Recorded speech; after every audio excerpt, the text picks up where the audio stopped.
سلام، خیلی خوش اومدین به پادکست از اینجا همراه زندگی.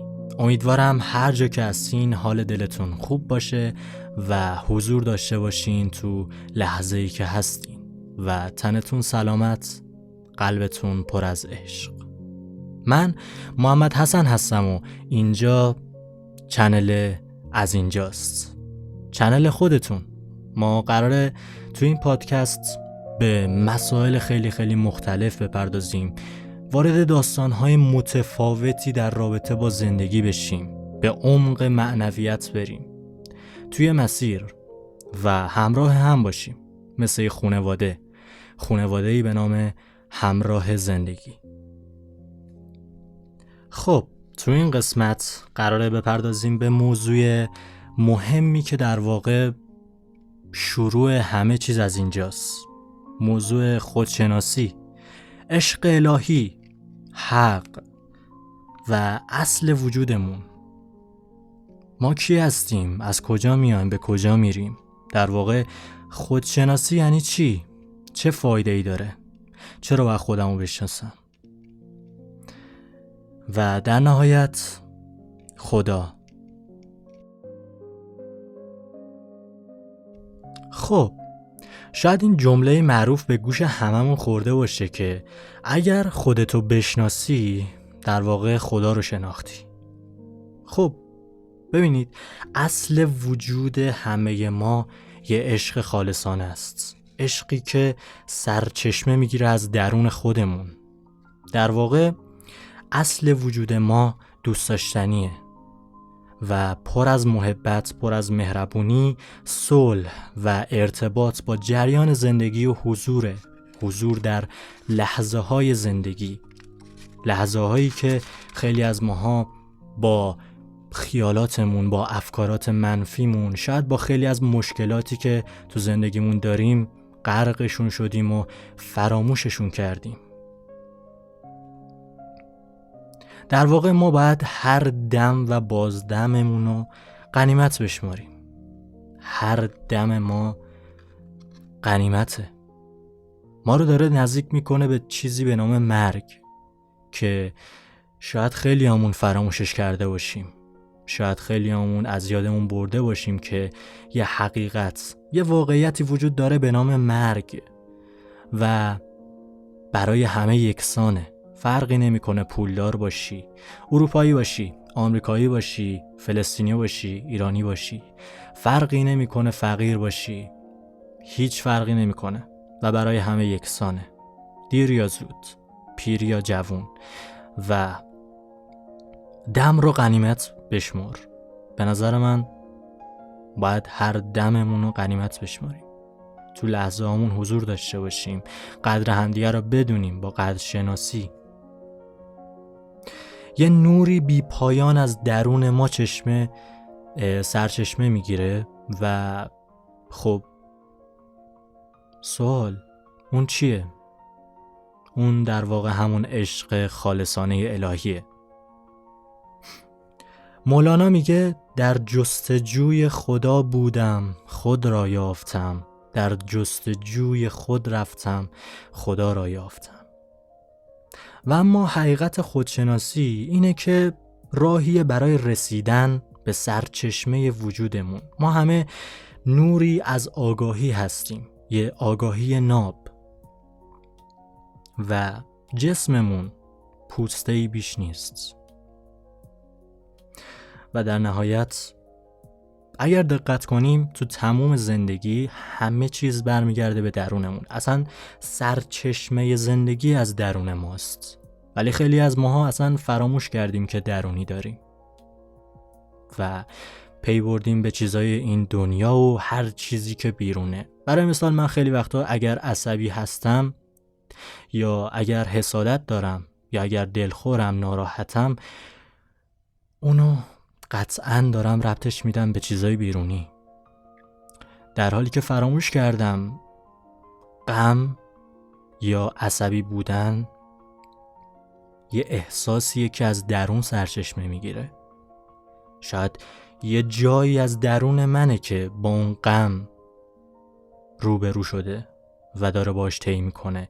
خب چرا من ربطش میدم به بیرون؟ واقعا سوال اینجاست که چرا هر چیزی که پیش میاد و ربطش میدم به بیرون، در حالی که واقعا اگر از بیرون بگذریم خیلی از مشکلاتی که به نظر مشکل میان ساخته ذهنمونن و توهمی بیش نیستن و همشون از درون خودمون سرچشمه میگیرن. در واقع من همه اینا رو وقتی با این مسیر آشنا شدم فهمیدم.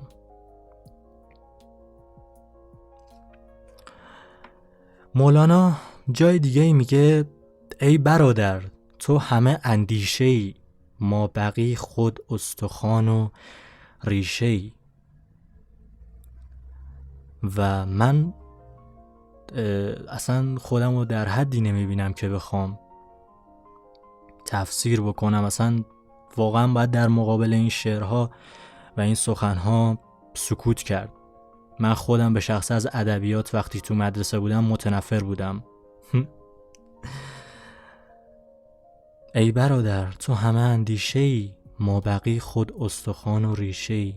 ما همه پوسته ایم، جسممون پوسته است، جسممون اصلا هیچه، ما هیچیم و این زندگی در واقع درون خودمونه و باید بدونیم هر چیزی که تو این زندگی وجود داره، هر چیزی که توی این دنیا هست دلیلی داره برای وجودش، برای خلقتش. تموم قطرات باران، تموم دونه های شن روی زمین بی دلیل نیستن. تک تک پشه ها، مورچه ها، مگس ها، خوک ها، نمیدونم، اصلا هر چیزی که به ذهنت میخوره، هیچ کدوم بی دلیل نیستن و هیچ چیز بی دلیل نیست. این جمله توی سر من حک شده. واقعا هیچ چیزی بی دلیل نیست. اگر هست دلیلی داره که هست، امکان نداره بی دلیل باشه. اگر بی دلیل بود اصلا نبود، امکان نداره. و خب عشق الهی و اصل وجود،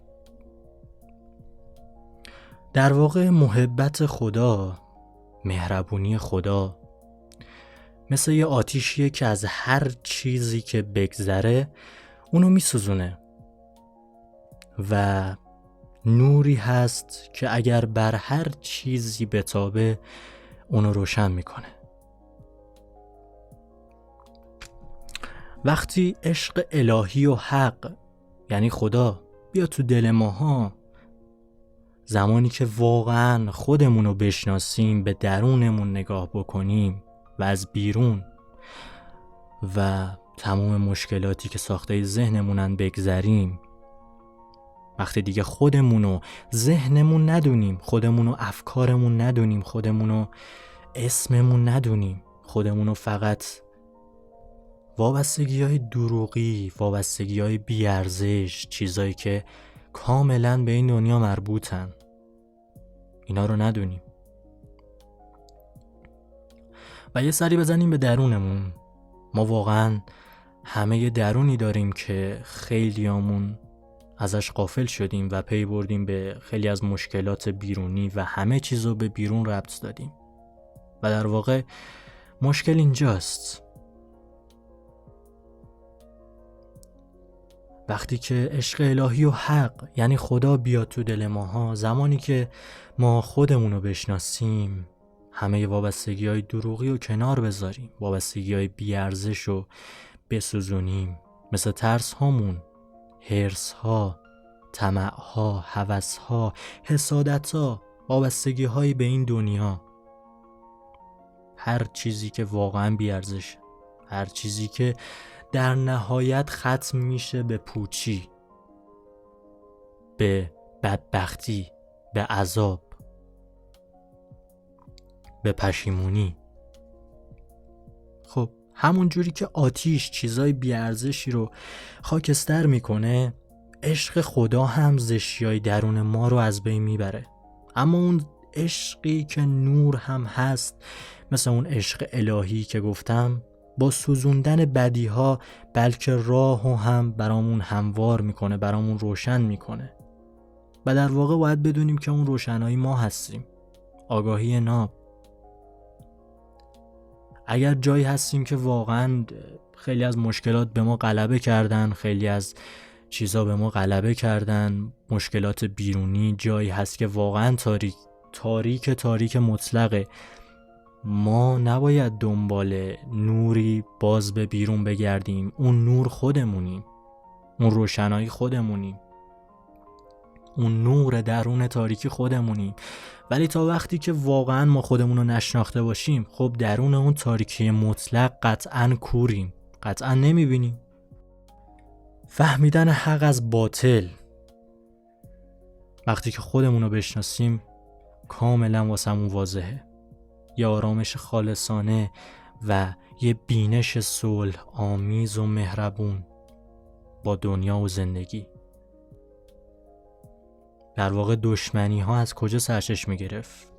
و اگر واقعا کمی با خودمون فکر کنیم به این پی میبریم که در نهایت واقعا ما واسه این نیومدیم اینجا که بخوایم جنگ بکنیم سر هیچی بخوایم همدیگه رو بکشیم، خون و خونریزی را بندازیم، جنگ به پا بکنیم، نمیدونم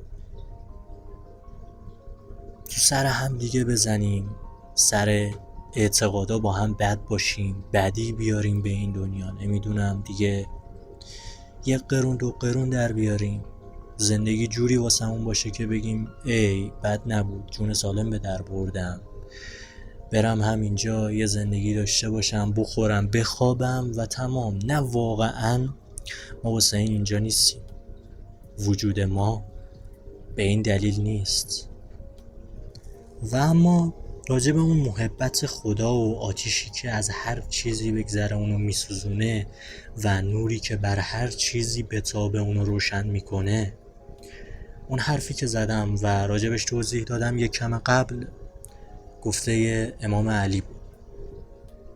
شاید این حرفا تا به اینجای کار به نظر کلیشه‌ای بیان یا فکر کنیم که پوچن و به درد نمیخورن، اما وقتی که به عمقشون پی ببریم و یک کار درونی که همه باید انجامش بدیم و انجام بدیم برامون روشن میشه و تو زندگیمون معجزه میبینیم.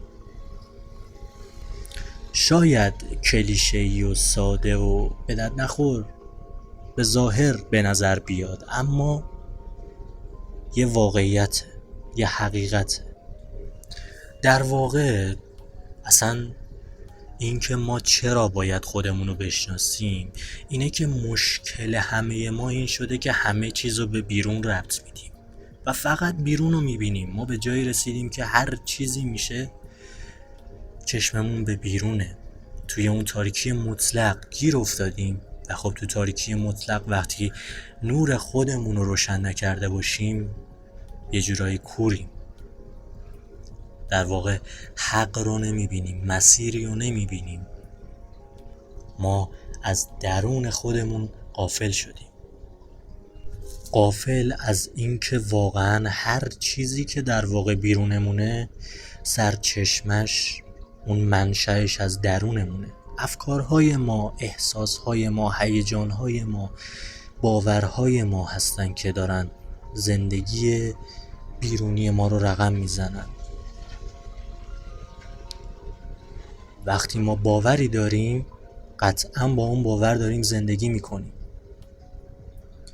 مولانا میگه تو برون را بنگری و حال را، نی درون را بنگری احوال را. واضحه.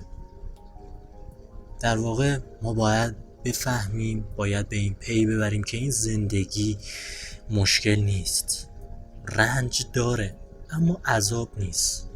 عذاب بازم یه چیز درونیه. در واقع میگم هر چیزی که درونمون باشه بیرونمونه. زندگی ما، هر چیزی که بیرونمون داریم میبینیم باهاش سر و کله میزنیم، خیلی هاش از درونمون آغاز شده و از درونمون آغاز میشه. ما باید رو خودمون کار کنیم. تنها وظیفه‌ای که داریم، تنها مهمترین وظیفه‌ای که داریم کار کردن روی خودمونه و خودمون رو شناختنه. شاید خیلی از مشکلات در واقع به نظر بی تموم بیان، اصلا تموم شدنی نباشن، مشکل پشت مشکل، این تموم شد اون یکی، ولی خب اینا همه ساخته ذهن ما و همشون واقعا توهمی بیش نیستن. در واقع راجع به این موضوع یه مثال زیبای ژاپنی وجود داره که میگه دنیا پر از رنجه و با این حال درختای گیلاس شکوفه میدن. در نتیجه ما اگر واقعا خودمون رو بشناسیم خدا رو شناختیم و اگر خدا رو بشناسیم عشق الهی توی دلمون شعله‌ور میشه.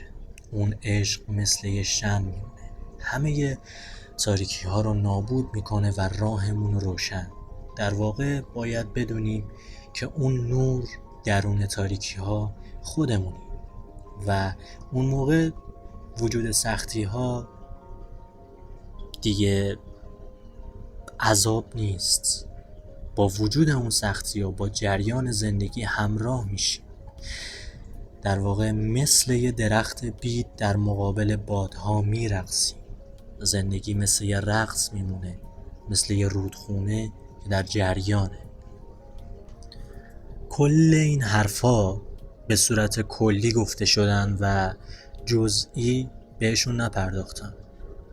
دوست دارم توی قسمت‌های آینده کم کم قدم قدم پیش بریم و دوست داشتم که این مدت طولانی که نبودیم با این موضوع که در واقع قدم اول هست، شناخت و یه جورایی آشنا شدن با این مسیر، بیام و صحبت بکنم، یه سری از تجربه‌هامو به اشتراک بذارم، یه سری از چیزهایی که فهمیدم دریافت کردم. امیدوارم که به دردتون خورده باشه و مرسی که تا اینجای ویدیو همراهمون بودین، مرسی که تا اینجای پادکست همراهمون بودین و در نهایت اگر دوست داشتین میتونید با حمایتتون توی این راه مثل یک خانواده همراه ما باشین. خانواده‌ای به نام همراه زندگی. تو قسمت‌های آینده حتما به موضوعهای جزئی تر میپردازیم. این پادکست قرار قدم به قدم پیش بره و قدم‌های کوچیک تا قدم‌های بزرگ. و در نهایت میخوام یه شعری رو بگم باز از مولانای جان خدمتتون که اتفاقا شاید تو قسمت بعدی همین موضوع ادامه دادیم و به جزئیات بیشتری راجبش پرداختیم، چون صحبت راجب این مسائل و دانشهاش واقعا زیاده و دوست دارم که با هم بهره مند بشیم. عشق از ازل است و تا ابد خواهد بود، جوینده عشق بی عدد خواهد بود. فردا که قیامت آشکارا گردد، عشق است و که تاج سر خدا خواهد بود. مرسی از وجودتون. از اینجا همراه زندگی. تا بعد، فعلا.